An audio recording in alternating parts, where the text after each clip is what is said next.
ಉದಯ ಅವರೇ, ತಾವು ಹೇಳೋ ಪ್ರಕಾರ ತಾವು ಕೂಡ ಆಗ ಮೆನ್ಷನ್ ಮಾಡಿದ್ರಿ, ಇಲ್ಲ ರಾಜ್ಯದಲ್ಲಿ ಈ ವಕ್ಫಿಂದ ಭೂ ಕಬಳಿಕೆ ಎಲ್ಲ ಆಗ್ತಾ ಇಲ್ಲ ಅಂತ ಹೇಳಿದ್ರಿ. ತಮ್ಮದೇ ಸರ್ಕಾರದ ಸಿಎಂ ಸಿದ್ದರಾಮಯ್ಯನವರೇ ಹೇಳಿದ್ರು, ಈ ಪಹಣಿ ಪತ್ರಗಳಲ್ಲಿ ಒಮ್ಮಿಂದೊಮ್ಮೆಲೆ ವಕ್ಫ್ ಅನ್ನುವಂಥ ಉಲ್ಲೇಖ ಆದಂತಹ ಸಂದರ್ಭದಲ್ಲಿ ಅಧಿಕಾರಿಗಳ ಜೊತೆಗೆ ಸಮಾಲೋಚನೆಯನ್ನು ನಡೆಸಿ ಕ್ರಮ ಕೈಗೊಳ್ಳಿ ಅಂತ ಹೇಳಿ ನಿಮ್ಮ ಮುಖ್ಯಮಂತ್ರಿ ಅವರೇ ಹೇಳಿದ್ರು. ತಾವು ಹೇಳ್ತಾ ಇದ್ದೀರಾ ನಮ್ಮ ಕರ್ನಾಟಕದಲ್ಲಿ ಅಥವಾ ಭಾರತದಲ್ಲಿ ವಕ್ಫ್ ಅನ್ನುವಂಥ ಭೂ ಕಬಳಿಕೆ ಆಗ್ತಾನೆ ಇಲ್ಲ ಅಂತ ಹೇಳಿ. ಅಲ್ಲ, ಇದು ವಿಷಯ ಹೌದು. ಸಿಎಜಿ ವರದಿ ಬಂದ್ರೆ ಒಂದಿಷ್ಟು ಈಗ ಸಿಎಜಿ ಕೂಡ ಇದಕ್ಕೆ ಇಂಟರ್ವ್ಯೂನ್ ಆಗ್ತದೆ. ಆವಾಗ ಇಲ್ಲಿ ಮಲ್ಲಿಕಾರ್ಜುನ್ ಖರ್ಗೆ ಅವರ ಹೆಸರು ಕೂಡ ಬಂತು ಇವತ್ತು ಸಂವಿಧಾನದಲ್ಲಿ, ಮತ್ತೆ ಅದರ ರಿಪೋರ್ಟ್ ಅಲ್ಲಿ ಕೂಡ ಇತ್ತು. ಇಂತಿಂತವರು ಕೂಡ ಒಳಗಡೆ ಹಾಕಿ ಅದನ್ನು ನುಂಗಿ ತೆಗ್ತಾ ಇದ್ದಾರೆ ಅಂತ. ಈಗ ಸಿಎಜಿ ರಿಬಿಜಿಯಲ್ಲಿ ರಿಪೋರ್ಟ್ ಎಲ್ಲ ಬಂದ್ರೆ ಏನಾಗಬಹುದು? ಅದು ಸರಿಯಾಗಿ ಅದು ಆಡಿಟ್ ಕೂಡ ಆಗ್ತಿರ್ಲಿಲ್ಲ. ಯಾರು ಆಡಿಟ್ ಮಾಡ್ತಾ ಇದ್ರು? ಹೇಗೆ ಆಡಿಟ್ ಮಾಡ್ತಿದ್ರು ಹೇಳಿ ನೋಡು, ಆಗ್ತಿರ್ಲಿಲ್ಲ. ಆ ರೀತಿಯಲ್ಲಿ ಆಗ್ತಿತ್ತು.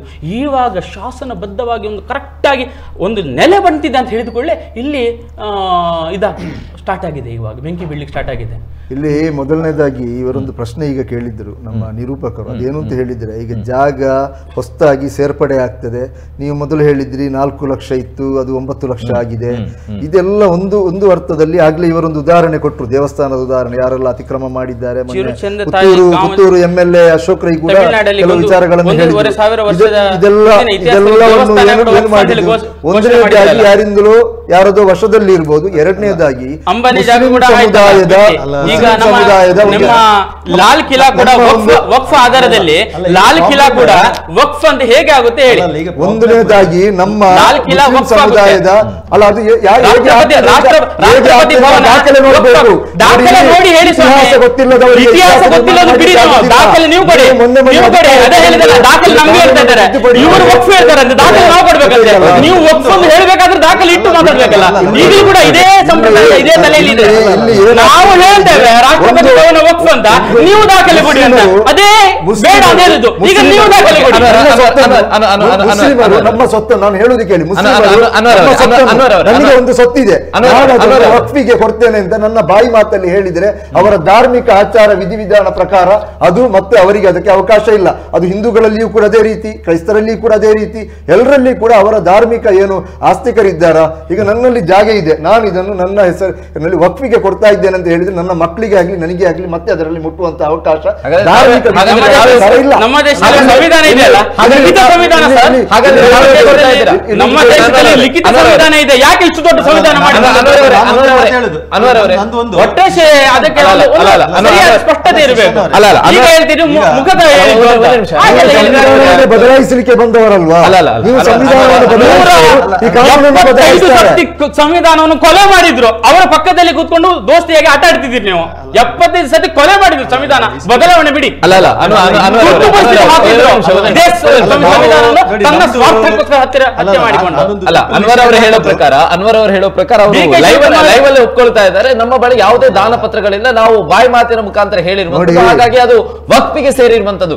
ಇದೇ ಮಾತನ್ನ ಕಾನೂನಾತ್ಮಕವಾಗಿ ಸಾಕ್ಷಿಯ ಮುಖಾಂತರ ತಮ್ಗೆ ಏನಾದ್ರೂ ಕಾನೂನಲ್ಲಿ ಅಥವಾ ಇದು ಈ ಮಾತು ಪೂರ್ತಿ ಮಾಡ್ತೇನೆ. ಈ ಮಾತು ಒಂದು ಬಾಯಿ ಮಾತನ್ನ ಹೇಳಿರುವಂತದ್ದು ಈ ಕಾಲದಲ್ಲಿ ನಂತರ ಏನಾಗ್ತದೆ, ಅದು ವಕ್ಫ್ ಬೋರ್ಡ್ ಅಲ್ಲಿ ಅದು ರಿಜಿಸ್ಟರ್ಡ್ ಆಗ್ತದೆ. ಕೆಲವು ಆಸ್ತಿಗಳು ರಿಜಿಸ್ಟರ್ಡ್ ಆಗ್ಲಿಲ್ಲ. ಯಾಕೆಂತ ಹೇಳಿದ್ರೆ ಹಿಂದಿನವರು ಅನಕ್ಷರಸ್ಥರಿದ್ರು, ಅವರಿಗೆ ಅದರ ಬಗ್ಗೆ ಸಿಸ್ಟಮ್ ಗೊತ್ತಿರಲಿಲ್ಲ, ಮತ್ತೆ ಇಂಥ ಸಮಸ್ಯೆಗಳೇನು ಅವಾಗ ಇರಲಿಲ್ಲ. ಬಿಜೆಪಿ ಸಂಘ ಪರಿವಾರ ಅವಾಗ ಇರಲಿಲ್ಲ ಸಮಸ್ಯೆ ಸೃಷ್ಟಿ ಮಾಡ್ಲಿಕ್ಕೆ. ಆ ಜಾಗ ಅದೇ ರೀತಿಯಲ್ಲಿ ಇತ್ತು. ಅದನ್ನು ಬಹಳಷ್ಟು ಮಂದಿ ಈಗ ಏನು ದುರುಪಯೋಗ ಆಗಿದೆ, ಈಗ ಏನು ಅವ್ಯವಹಾರ ಆಗಿದೆ, ಏನು ಒತ್ತುವರಿ ಮಾಡಿಕೊಂಡಿದ್ದಾರೆ, ಇದು ಬಹುತೇಕ ಇಂಥ ಜಾಗಗಳೇ ಆಗಿರ್ತದೆ.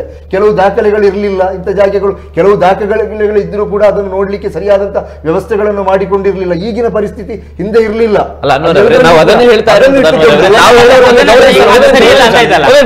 ತಾವು ಹೇಳುವಂತ ಮಾತನ್ನು ಗೌರವಿಸೋಣ. ಈ ಹಿಂದಿನ ಕಾಲದಲ್ಲಿ ಆ ರೀತಿಯಾದಂತಹ ಒಂದು ವಾಡಿಕೆ ಇತ್ತು, ಮಾತಲ್ಲಿ ಹೇಳಿದರೆ ಮುಗಿತಾ ಇತ್ತು ಅಂತ ಹೇಳಿ. ಈ ಕಾಲಕ್ಕೆ ಹೇಗೆ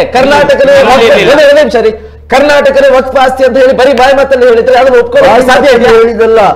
ದಾಖಲೆಗಳನ್ನು ನೋಡಿ ದಾಖಲೆ ಇಟ್ಟುಕೊಂಡು 2013ರಲ್ಲಿ 4 ಲಕ್ಷ ಎಕರೆ ಇದ್ದಂತ ಭೂಮಿ 2024 ಆಗುವಾಗ 9 ಲಕ್ಷ ಎಕರೆ ಭೂಮಿ ಆಯ್ತು. ದಾನ ಪತ್ರ ಕೊಡಿ ಅಂತ ಹೇಳಿ ಕೇಳ್ತಾ ಇದ್ದೀವಿ. ಸಾಕ್ಷಿ ಇದೆಯಾ? ಬರೀ ಬಾಯಿ ಮಾತಲ್ಲ ಹೇಳಿದ್ರೆ ನಾಳೆ ಹೇಳ್ಬೋದು ಇಡೀ ಭಾರತ ವಕ್ಫ್ ಆಸ್ತಿ ಅಂತ ಹೇಳಿ. ಇಲ್ಲಿ ದಾನ ಪತ್ರ ಕೊಡಿ ಅಂತ ಯಾರು ಕೇಳುವಂತದ್ದು? ಕೆಲವು ಮಾಧ್ಯಮಗಳು. ಈಗ ನೀವು ಕೂಡ ಪ್ರಶ್ನೆ ಹಕ್ಕಿದೆ, ಈ ದಾನ ಪತ್ರಗಳು ಕೊಡ್ಬೇಕಾದಂತದ್ದು ನ್ಯಾಯಾಲಯಕ್ಕೆ ಅಥವಾ ಆಸ್ತಿ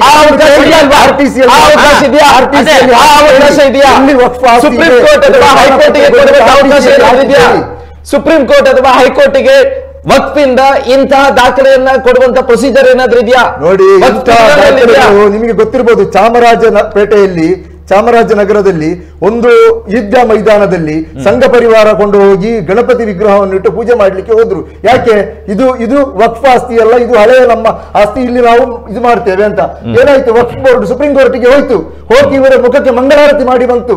ಅಲ್ಲಿ ಅದು ವಕ್ಫ್ ಆಸ್ತಿ. ಸುಪ್ರೀಂ ಕೋರ್ಟ್ ಕೇಳುವಾಗ ಕೊಡ್ಲಿಕ್ಕೆ ಇಂಡಿಯಾದ ಮುಸಲ್ಮಾನರಿಗೆ ಗೊತ್ತಿದೆ. ಅಲ್ಲದೆ ಇಲ್ಲಿನ ಕೆಲವು ಗೋಧಿ ಮೀಡಿಯಾಗಳು, ಕೆಲವು ಸಂಘ ಪರಿವಾರದವರು ಕೇಳುವಾಗ ಕೊಟ್ಟಿದೆ, ಕಾನೂನಾಗಿ ಚಾಮರಾಜನಗರದಲ್ಲಿ ಹಾಗಾದ್ರೆ 1,500 ವರ್ಷದ ಹಿಂದಿನ ದೇವಸ್ಥಾನ ವಕ್ಫ್ ಆಸ್ತಿ ಅಂತ ಘೋಷಣೆ ಆಯ್ತು. ಆವಾಗ ದುನಿಯಾದಲ್ಲಿ ಇಸ್ಲಾಂ ಬಂಧವೇ ಬಂದಿರಲಿಲ್ಲ. ಅದು ಹೇಗೆ ಸ್ವಾಮಿ? ನಂಗೆ ನಮ್ಮ ದೇವಸ್ಥಾನವನ್ನು ಮುಸಲ್ಮಾನರು ಯಾರು ನಮ್ಮ ದೇವಸ್ಥಾನವನ್ನು ದಾನ ಕೊಟ್ಟರು? ಭಾರತದಲ್ಲಿ ವಕ್ಫ್ ಆಸ್ತಿ ಅಂತ ಹೇಳಿ ನೋಂದಣಿ ಆಗಲಿಕ್ಕೆ ಸ್ಟಾರ್ಟ್ ಆದ್ದು 600 ವರ್ಷಗಳ ಹಿಂದೆ. ನೀವು 1000 ವರ್ಷದ ಚರಿತ್ರೆ ತೆಕ್ಕೊಂಡು ಜನರನ್ನು ದಿಕ್ಕು ತಪ್ಪಿಸುವ ಕೆಲಸ ಮಾಡಬೇಡಿ. 600 ವರ್ಷಗಳ ಹಿಂದೆ ಆಗಿರ್ತದೆ ವಕ್ಫ್ ಅಂತ ಹೇಳುವಂತಹ ಒಂದು ಆಸ್ತಿ ವ್ಯವಸ್ಥೆ ಅಲ್ಲಿ ಆಗಲಿಕ್ಕೆ ಸ್ಟಾರ್ಟ್ ಆದ. ಆ ನಂತರ ನಮಗೆ ಸ್ವಾತಂತ್ರ್ಯ ಸಿಕ್ಕಿ 1954ರಲ್ಲಿ ಒಂದು ಆಕ್ಟ್ ಬಂತು. ಮತ್ತೆ ಆ ಆಕ್ಟ್ 91ರಲ್ಲಿ ಅದೊಂದು ಸ್ವಲ್ಪ ತಿದ್ದುಪಡಿಯಾಗಿ ಬೇರೊಂದು ಆಕ್ಟ್ ಬಂತು. ಅದು ಬಿಟ್ಟು 95ರಲ್ಲಿ, ಸಾರಿ, 54ಕ್ಕಿಂತ ಹಿಂದೆ ಏನು ಇದಿತ್ತು ಆ ಒಂದು ವ್ಯವಸ್ಥೆಯಲ್ಲಿ. 94ರ ನಂತರ ಕರೆಕ್ಟ್ ಆದಂತ ಅದಕ್ಕೆ ಒಂದು ಸೆಂಟ್ರಲ್ ವಕ್ಫ್ ಕಮಿಟಿ, ಸ್ಟೇಟ್ ವಕ್ಫ್ ಕಮಿಟಿ ಅಂತ ಹೇಳುವಂತ ಒಂದು ಕಮಿಟಿ ಬಂತು. ಇವತ್ತು ನೀವು 1000 ವರ್ಷಗಳ ಹಿಂದೆ ಹಿಂದೂಗಳ ಆಸ್ತಿಯನ್ನು ಕಬಳಿಸಿದ್ದಾರೆ, ಆ ರೀತಿಯಾದಂತಹ ಅದಕ್ಕೆ ಉತ್ತರ ಇದೆಯಾ? 1600 ವರ್ಷ ಹಿಂದೇನು ನಮ್ಮ ಮಿತ್ರರು ಏನು ಹೇಳಿದ್ರು ಅದಕ್ಕೆ ನಾನು ಉತ್ತರ ಕೊಡ್ತೇನೆ. ಯಾಕಂತ ಹೇಳಿದ್ರೆ ಇವರು ಹೇಳಿದಾಗೆ 600 ವರ್ಷದಿಂದ ಅದೇನೋ ಇವರು ವಕ್ಫ್ ಇದು ಅಂತ ಹೇಳಿದ್ರು. ಸೊ ನನಗೂ ಫಸ್ಟಿಗೆ ಒಮ್ಮೆ ಕೇಳುವಾಗ ಏನೋ ಒಂದು ಆಯ್ತು. ಮತ್ತೆ ನಾವು ಅದದ್ದು ಫ್ಯಾಕ್ಟ್ ಚೆಕ್ ಎಲ್ಲ ಮಾಡುವಾಗ it was a fake news. ಅದು ನಮ್ಮ ವಾಟ್ಸ್ಆಪ್ ಮೀಡಿಯಾದಿಂದವೇ, ವಾಟ್ಸ್ಆಪ್ ಯೂನಿವರ್ಸಿಟಿಯಿಂದ ಬಂದಂತ.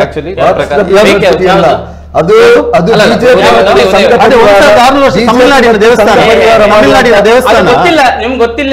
ಇವತ್ತು ಸದನದಲ್ಲಿ ಹೇಳಿದಾರಲ್ಲ, ನಿಮ್ಮ ಕಾಂಗ್ರೆಸ್ನವರು ಹೇಳ್ಬೋದಲ್ಲ. ಅದಕ್ಕೆ ಹೇಳಿದ್ದಾರೆ. ಯಾಕಂತ ನೋಡಿ, ನಾವು ವಿಷಯ